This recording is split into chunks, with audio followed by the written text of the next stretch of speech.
Hey guys, this is Colin from Blackjack Apprenticeship, and today's podcast is a special one. It's actually from our most recent boot camp, and I was able to lure Anthony Curtis over to the boot camp house to share a bit of his story. So those of you who don't know who Anthony Curtis is, he's a longtime advantage player, and he's always one of the smartest people at the blackjack ball. He's been to the final table a bunch of times. He also runs Las Vegas Advisor and Huntington Press. So Huntington Press is a publisher based out of Las Vegas that has published many of the most important books in blackjack and card counting and advantage play. If there's a great book on card counting or advantage play, it's probably published through Huntington Press. And they are also going to be publishing my book that's coming out here in a few months. And I'm very honored that they're willing to publish my book, and that also he was able to come to a boot camp, see what we do at our boot camps, and share a bit of his story. It's really a fun one. So we'll get right into it. I hope you enjoy. So I've got some questions. We'll start with that, if you don't mind me asking you my questions. Do they know what's going on here? His book is, we just signed a deal. He's coming our way. We're going to publish it. We think it's going to be the next big deal in terms of, we read it, we looked it over, and it's this new style that you guys are, I'm sure, learning about right here, which is, we think is very cool. So I wanted that book more than I let him know while we were negotiating. But I wanted to go with Huntington Press more than I let him know. So it's a win-win. He's a very good negotiator. So if he teaches as well as he negotiates, you guys are in good hands. I'll tell you that. Well, thank you. Awesome. Well, I'm very honored that you're here, and I think it's really cool that you're willing to share a bit with us. But I want to start off with the beginning. How did you get interested in blackjack? Okay. I just said I told you I was from Detroit. And I was just a game player all my life. We played Monopoly for blood, that kind of thing, Risk, short course card games, everything. One day when I was in 10th grade, a friend of the family who was also a game player used to come over. We'd have Monopoly sessions and all. We'd literally play 7 to 10 games of Monopoly in an afternoon. We played like power Monopoly, fast. A lot of deal making, a lot going on. I look back at it now, it was really probability based. The good players really understood, dice rolls and where things were going to, and deal making, and that game was really an advantage player game if you did it the right way. So anyway, he gave me a book on blackjack, and it was Einstein's book originally, Charles Einstein. I think it was called How to Win at Blackjack or something like that. And I read it, and I got it. It snapped to me. I understood it, and I went, "Wow, this is cool. This is something that I want to do."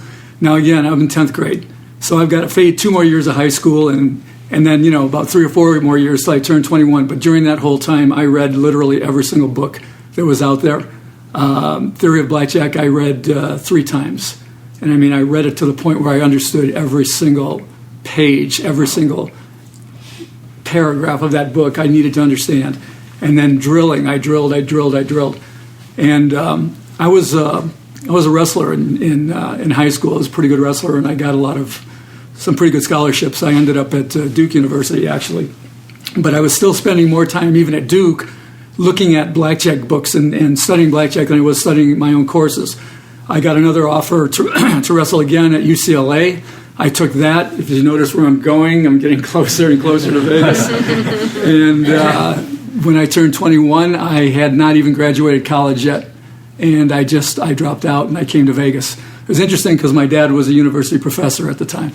So he wasn't too thrilled about it. But when I kind of told him how it would work and how it could work and so forth, he got behind it. And that's what I did. I never did go back to college. I never did get my degree. I played blackjack and other beatable games. The beatable games, blackjack, poker, video poker, sports betting, race betting.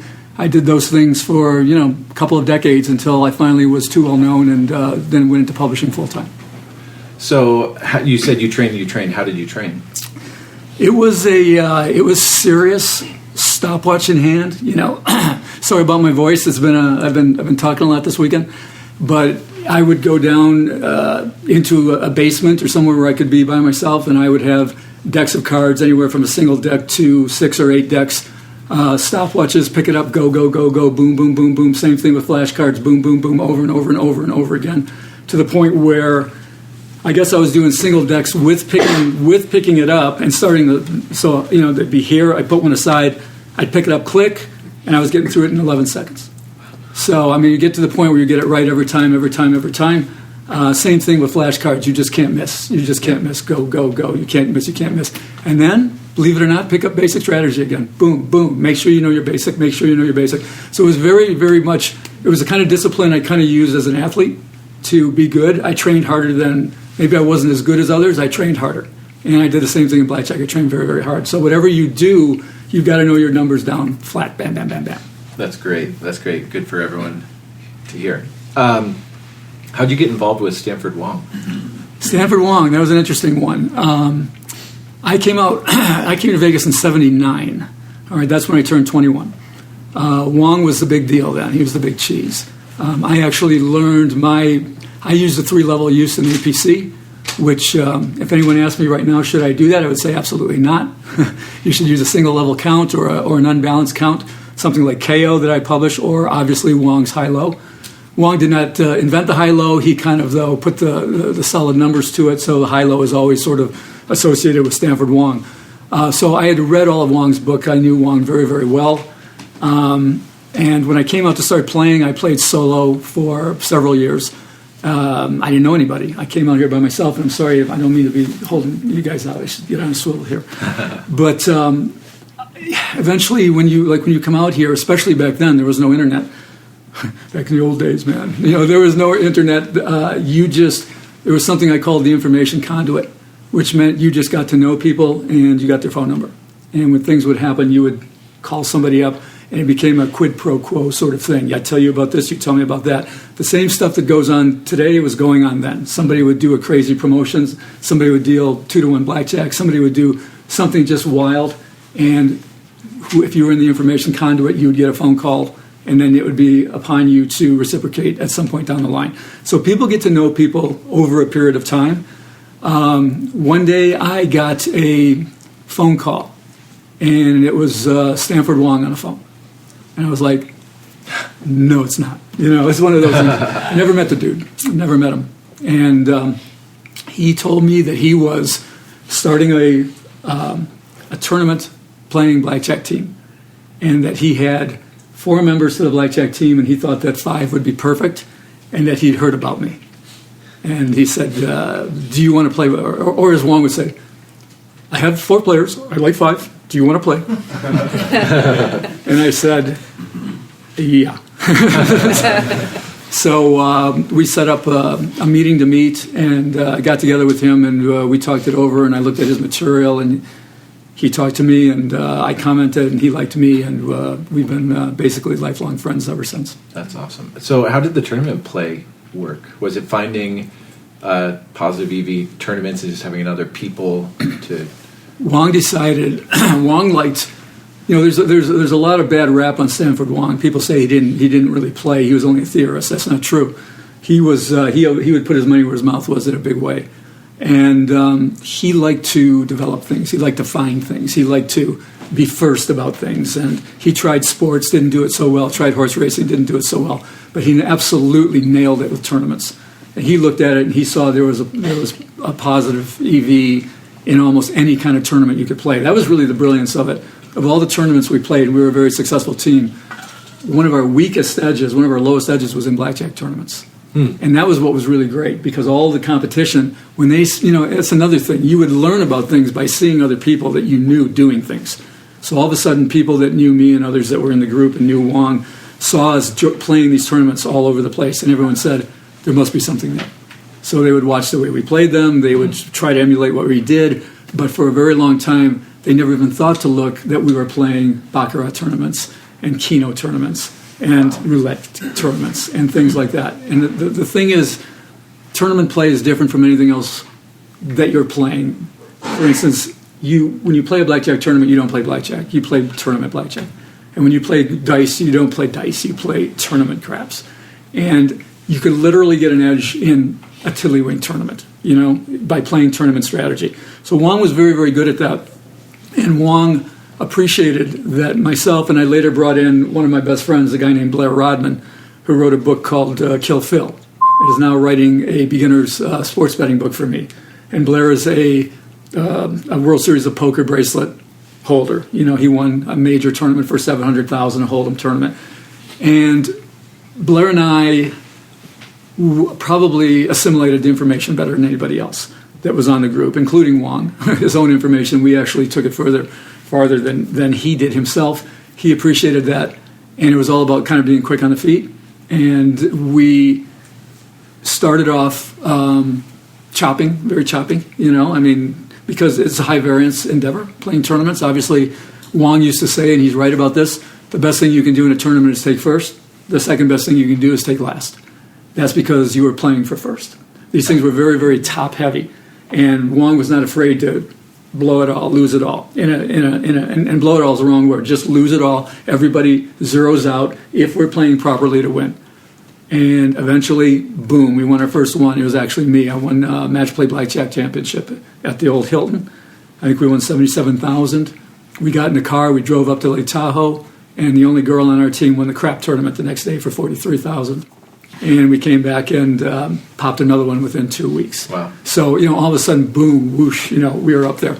Interestingly, as we got more interested in it, that $77,000 tournament I won, I think I netted $3,200. I think that was my share. And Wong came up to me afterwards. He says, "You did things in that I never thought of." He goes, "The way you thought on your feet." I tell you that only because he took the $72,000 and I got $3,000 for doing things he never thought of. But I mean, that's the way it is. That's the way it gets started. There's actually a real funny story there, if you don't mind. Yeah, I'll tell it real quickly. Again, your time. Back then there were no dating services. We did it like the old style. We would like meet girls and go up to them. So I was trying to date this chick out of this woman. Excuse me, we have some females in the house here. I was trying to date this woman, a cocktail waitress out of the Lady Luck, and that's where we used to go all the time to practice, because Lady Luck had 3 days a week. They had mini tournaments, and that was the proving grounds, and that was the training grounds. We played them all.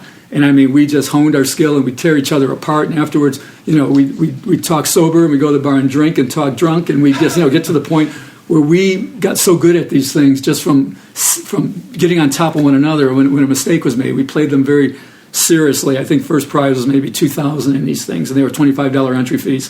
And it was great because you play players of all different types. So anyway, there was a cocktail waitress there, and I kept shooting at her, and I was getting close. And finally, when I made the finals of this blackjack tournament, I called her up. I go, "I'm going to play for $77,000. Come on down." So she's like, all of a sudden, she liked me better. Okay, okay. She comes down, so she watches.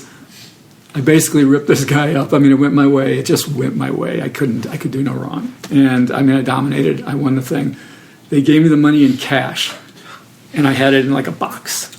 And this girl's looking at me with just big old giant eyes, man, And we went to the to the lounge and ordered a couple drinks. And she's talking and I'm talking. And Wong walks up and he goes, "Good job." He takes out a paper bag and he puts all the money in the bag and walks away. And the girl looks at me and says, "What happened?" I have something to explain. But anyway. So anyway, that's how it began. Wong quickly got bored. Once we started winning and doing real well, and he made the lion's share of the money, we all wanted to buy in more. We didn't have much money back then. The players, he funded everything. We actually went to the Bahamas. He put up $150,000 or whatever it was for us to all, or maybe a couple $100,000 for us to enter these $10,000 and $20,000 tournaments. It was crazy. But once he got successful and all his money back and everything else, we all wanted more of it, and Wong wanted to move on to other things. So at that point, that team was disbanded, and I hooked up with another team that was far more notorious. Okay. So team doing what? There we did everything. With Wong, we didn't play that much on the outside. If we found something really good, we would play it as a team, and Wong would do the analysis. And we were the soldiers, kind of, we were the soldiers and would do it.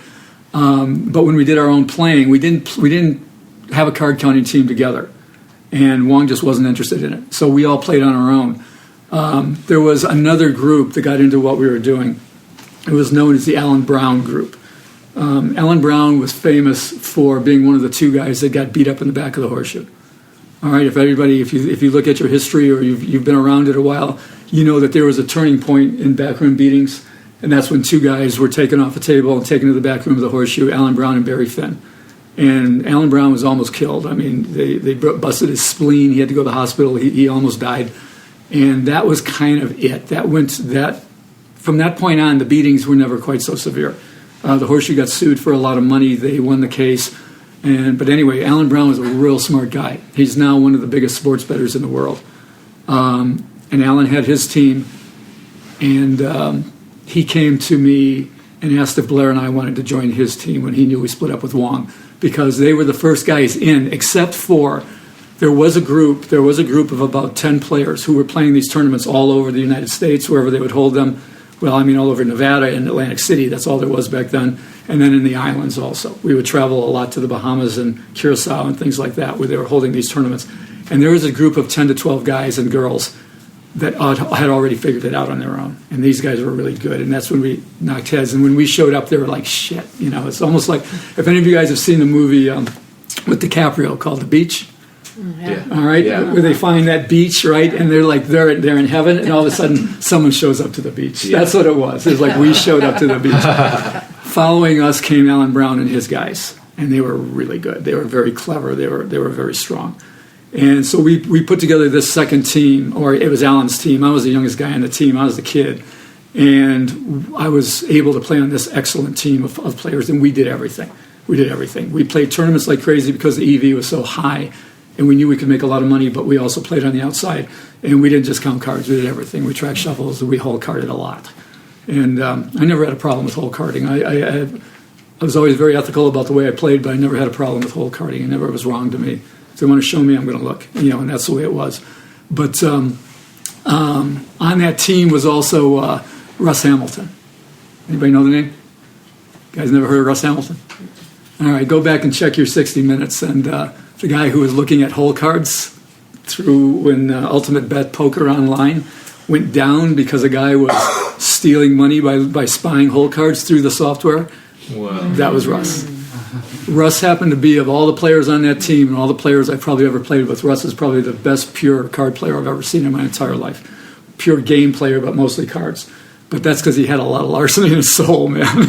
But we had a monster team. We had Alan Brown. We had a guy named Ed House, who's just one of the best blackjack players I've ever met. Blair, myself, Russ Hamilton, a couple of others, a really good programmer. We were a force. We did it for a number of years. We played concurrently and probably parallelly to the MIT teams that you all hear about. Mm-hmm. You know, when I can guarantee you, when the guys who did Bringing Down the House were playing, when that iteration of that team was playing, we were playing at the same time, and we were making a lot more money than them. I guarantee you that. Mm-hmm. That's awesome. I talk a lot, huh? No, this is great. This is great. What forms of advantage play do you still employ? Well, right now, I really can't play. I can't play blackjack. I'm really not supposed to play any kind of table games. If I play any table games in the pit, I'm pretty well known for that for two reasons. One is we got well known. If you really play, if you play tournaments, you do them well, you're going to get well known. I mean, it's just too high profile. At one point, and this was by no doing of my own, all I did was follow the protocol that we had come up with. But I won what was called the Las Vegas Keno Championship 2 years in a row. And like, how does a guy win a Keno Championship 2 years in a row, right? Yeah. Well, again, I was given a set of numbers by Alan and our computer guys and said, bet this. Bet these numbers. It wasn't the numbers, it was the combinations. Bet any combination of numbers you want. But he gave us the numbers specifically because we only wanted a certain amount of overlap. It was that sophisticated. But mine happened to come in twice. Nothing I did. I did nothing with the strategy. I just sit there like an idiot and put the tickets in. But I got credit for doing that. So you get, your profile rises.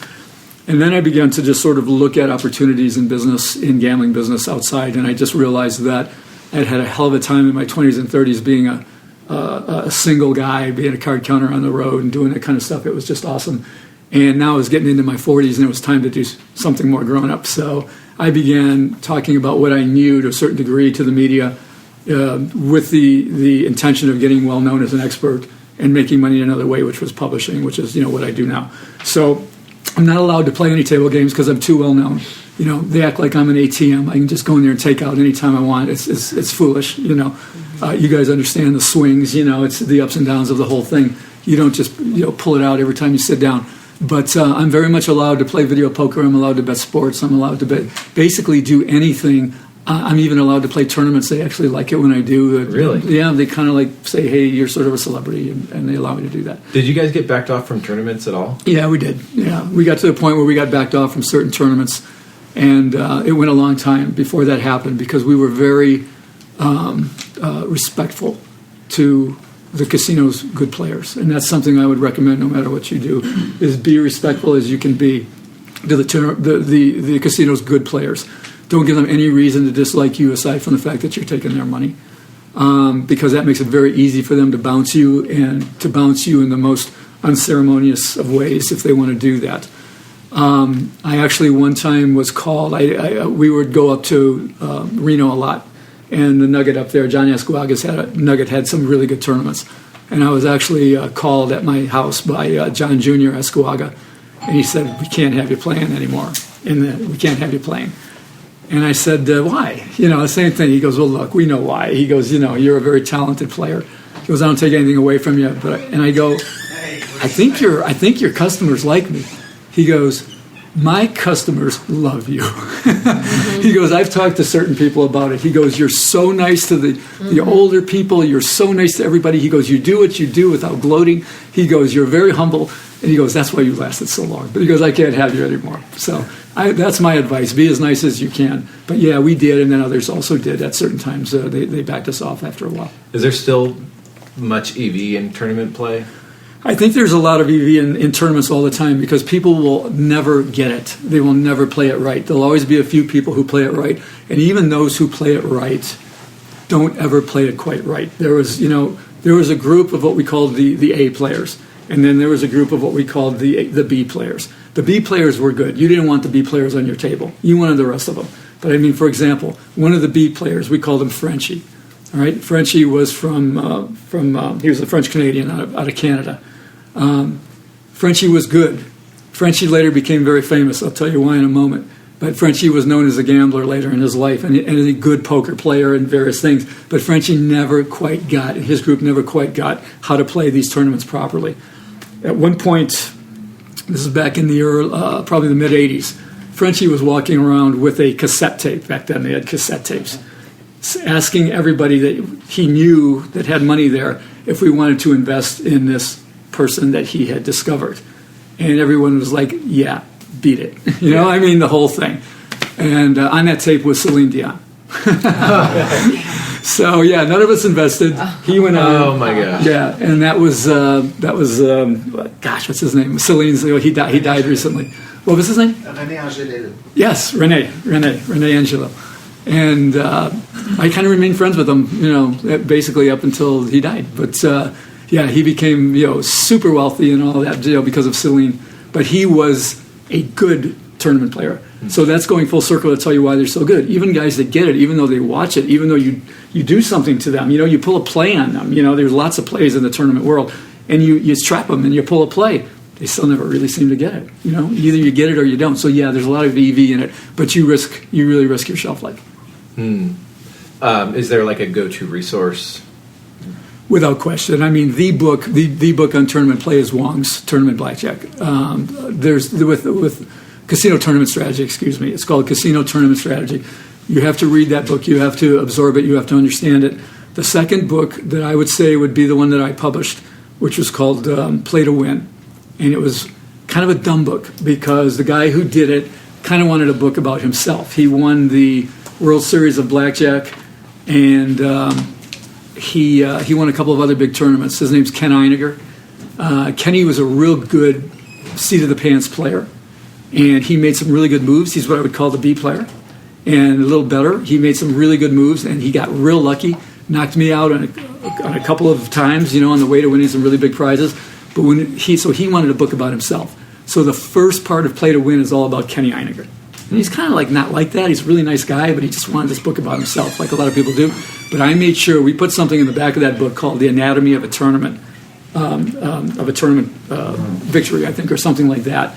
And that is a very, very step-by-step process of the thinking process of how you go through a blackjack tournament from beginning to end. And there's a lot divulged there. So I would say 2 books. You would read Stanford Wong, you would read Play to Win, And there's a guy named Ken Smith. If you can ever get a hold of anything that Ken Smith has done, read it. Ken Smith was an absolute tremendous tournament player at all levels. So he started blackjackinfo.com. He sold it a few years ago, but I think you can still find his ebooks on tournament play. Yeah, there are ebooks, and you've got, if you really want to get serious about tournaments, and you can win a lot of money.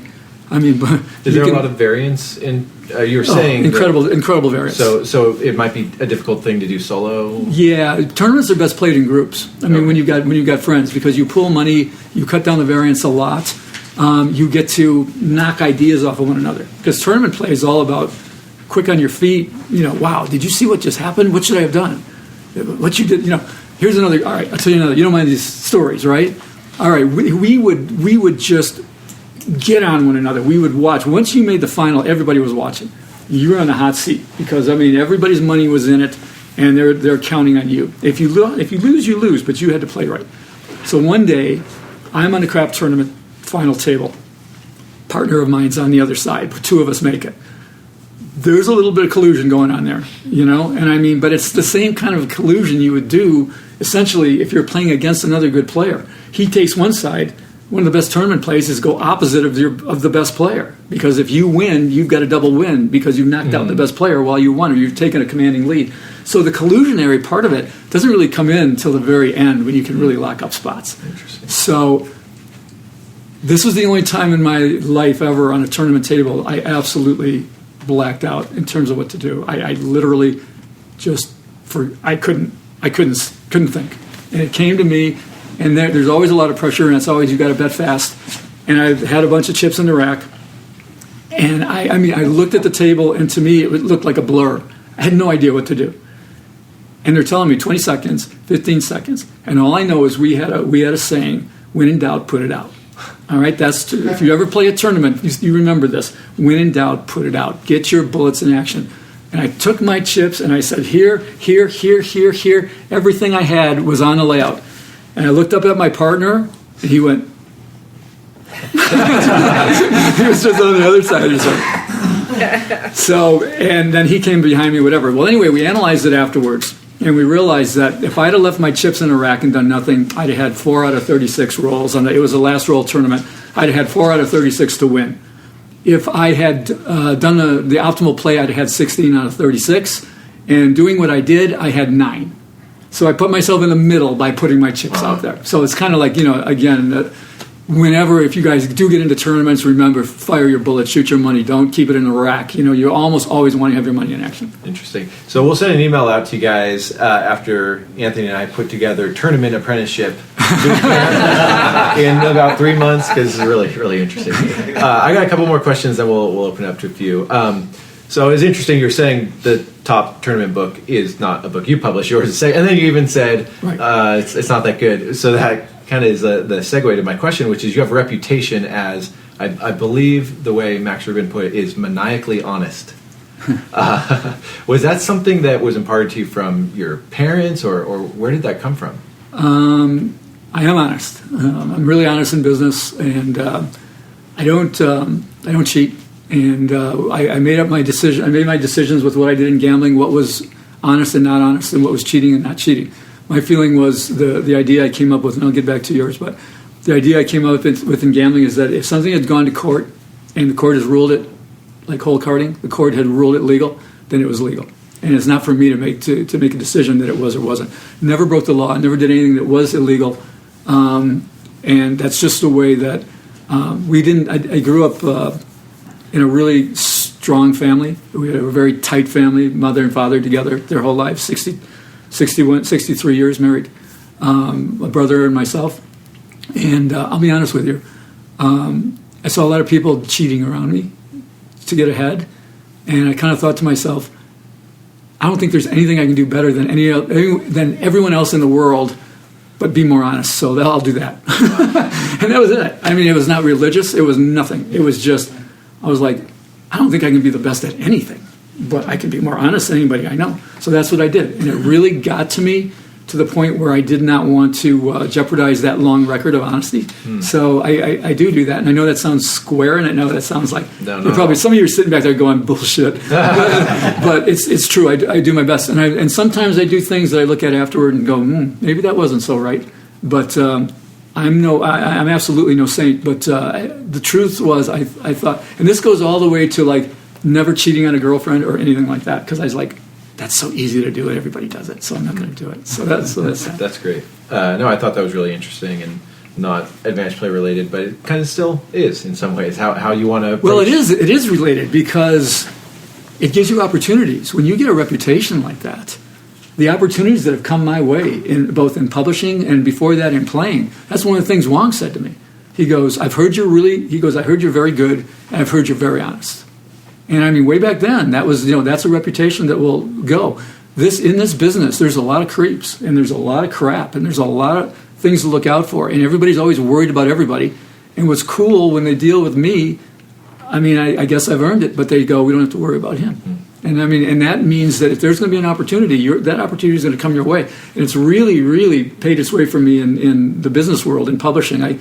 I usually get a shot at the best products when they come out, because everyone goes, I heard about you. I heard you're a good guy to work with. That was absolutely the case. I was asking around, and everyone said, yeah, just go with Huntington Press. Cool. So what are your favorite parts of running Huntington Press? I didn't know there were favorite parts of it. I like the people I meet. I mean, the coolest thing is I've met the greatest players in the world. I mean, I get a call from Ian Anderson, goes, I want you to publish my next book. And I go, great, I'll meet you in Vegas to sign a contract. He goes, oh, no, we're not meeting. I go, then I'm not publishing. I go, I'm meeting you, bro. And he did. And then we became good buds. And I see him whenever he comes to town, which is almost never anymore. But, I met and was like just about best friends with Peter Griffin. I mean, I work now with Arnold Snyder, who does stuff for me. I'm like I say, lifelong pals with Stanford Wong. I published and am good buddies with Max Rubin. I mean, I've met Tommy Hyland, and I hang with Tommy Hyland. I mean, yeah. Oh, Tommy, I didn't know you were here. I wouldn't have said that. Shit. But I mean, the guys that you read about, hear about, that you admire, you get to be contemporaries with them, and that's why. Cool. Not because of anything necessarily that I did tremendously in the gambling field per se, but because I probably am the best known publisher of gambling books, so that opens a lot of doors. So that's the best part. Awesome. 2 more questions. How the hell do you do so well in the blackjack ball competition every year? Well, last year I got disqualified. I don't know how well I did. I took second like 6 times. I couldn't finish it. I couldn't finish the deal, and then I finally won one. Yeah, but you put yourself in play. Well, let's be real. The blackjack ball is really more about knowledge than skill. Because you've got the only way they can pare it down to get a final table is to do well on the test. So I do well on the test. So that's what I'm trying to get this out of you, because I never do well. I've been like a question away from making the table, but I just can't get into that final table. So what's the secret sauce? Well, I mean, what do? I edit books all the time. I read about, I publish a newsletter, so I've got to be up on all the current events. I talk to people who tell me things about things that are, a little bit esoteric that might end up on that test. And I've just got that body of knowledge, that comes to me. And I'm not an expert test taker, but I kind of know their tricks. After doing this for 21 years, I've been going to that show for 21 years, and I've seen how they trick people and things like that. So it's just an advantage play there. Yeah. But so it was kind of embarrassing to get to the finals and keep losing. And twice in the last hand, it was a tournament. It was me against one other guy in a tournament, and twice I was drawn dead. I looked at the things, and I looked at his cards, and I went, I tried to induce him to do something that only a maniac would do, because it was the only way I could win. And it just didn't go my way. And then 2 years ago, I estimated 135 out of and it was 136, and I cut 2 away, and I counted and beat the guys, and that was it. I won one. Yeah. So there was. I still had some skills. I had some skill left over by the time. Knowledge and skills. Okay, one last question, and then we'll open up for a couple more. What's your best advice for these guys here that are?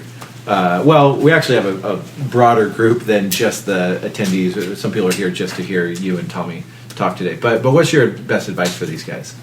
Oh, just leave now before it even starts again. Just forget it. No, best advice is really, first of all, you're going about it the right way because you're getting good information. You've got to work off of good information. You have to understand. You have to have a base understanding of why these things work.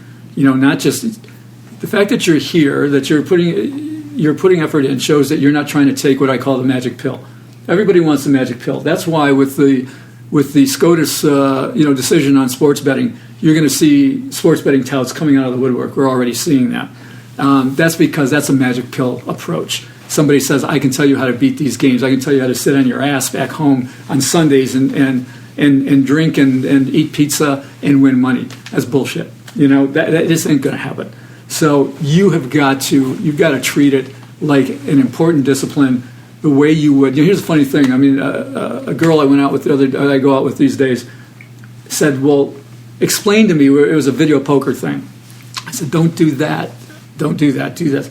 She goes, explain to me why. I go, here's the reason why. I give her the layman's explanation.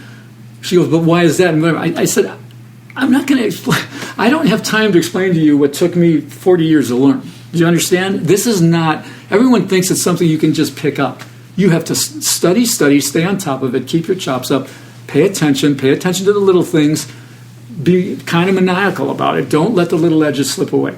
So, I mean, just take it seriously is what I'm saying. Treat this, look, there's money involved. This is like a business. You want to be a dentist? You got to study. You want to be an attorney? You got to study. Same thing. Awesome. That's great. You guys have any questions? I got one. So Max Ruin, he actually manages over there at the Baranas.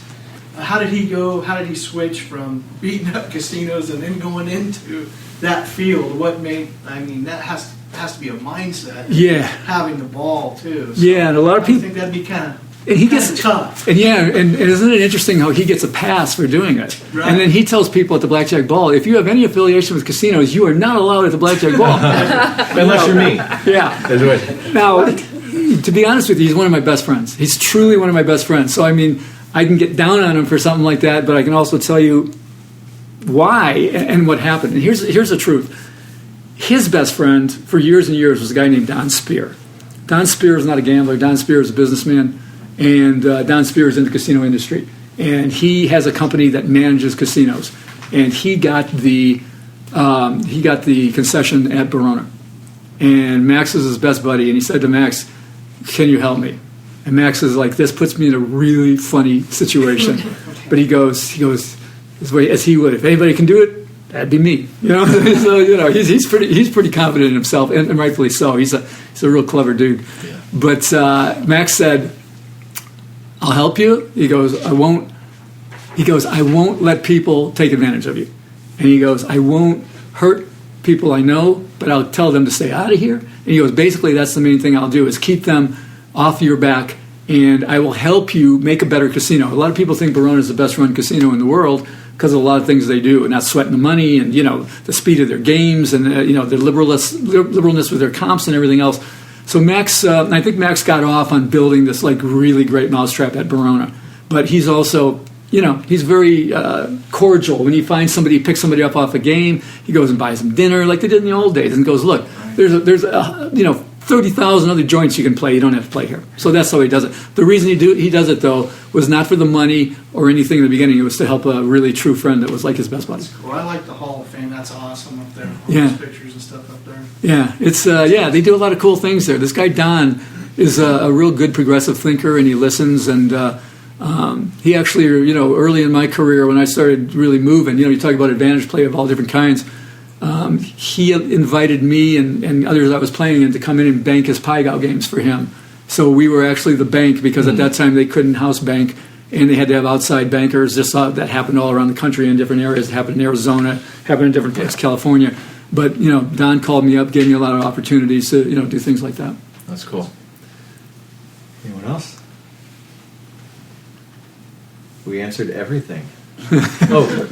This is a bit of a strange question, so I wasn't going to ask it unless other people did.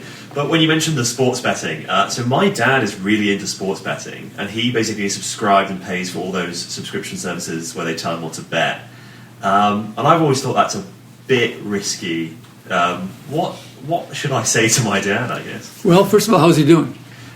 He tracks it really well, and I believe he's up. Like, he's retired now, and he switched to sort of doing that But he has losing months and winning months. But I know he tracks it well. I think it goes fairly well. Well, it always boils down to your results. You know what I mean? Like I just did an interview on the phone the other day. I was actually going downtown to do check this out. I was going downtown to do a Travel Channel show where you guys ever hear of D.B. Cooper?